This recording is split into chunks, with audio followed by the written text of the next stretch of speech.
好，今日咧，我哋就去探討下，究竟呢一幅畫點樣喺第二次戰爭裏邊爭啲咧，就係俾納粹咧係搶走嘅。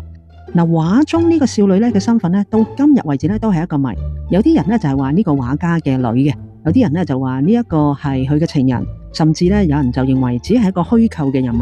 嗱，呢個少女咧戴住一個好有東方風格嘅頭巾啦，同埋咧都比較誇張嘅珍珠耳環啊。嗱，喺當時咧荷蘭社會咧係好罕見嘅，令到呢一幅畫咧就係更加有神秘感啊！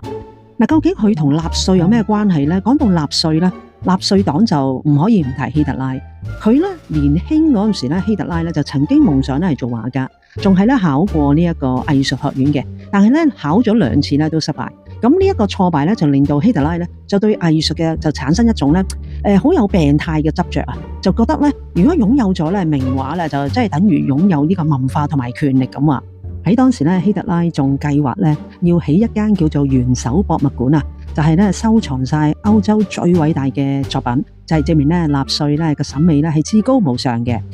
嗱，呢一幅畫咧喺希特拉嘅眼中咧係最完美嘅、最純粹嘅荷蘭嘅美學，咁所以咧亦都代表住咧佢係想控制整個歐洲嘅文化嘅。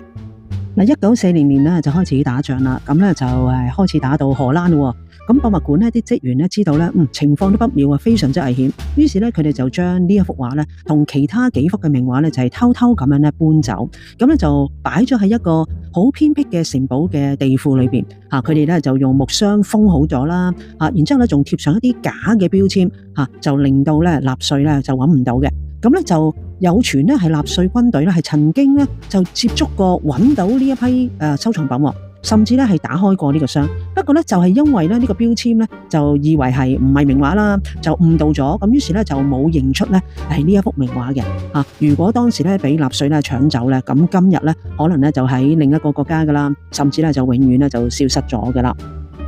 如果大家都中意呢條片嘅，請你俾個 like 我，或者免費 subscribe 呢個頻道啊！我下一次再同大家分享關於名畫背後嘅秘密。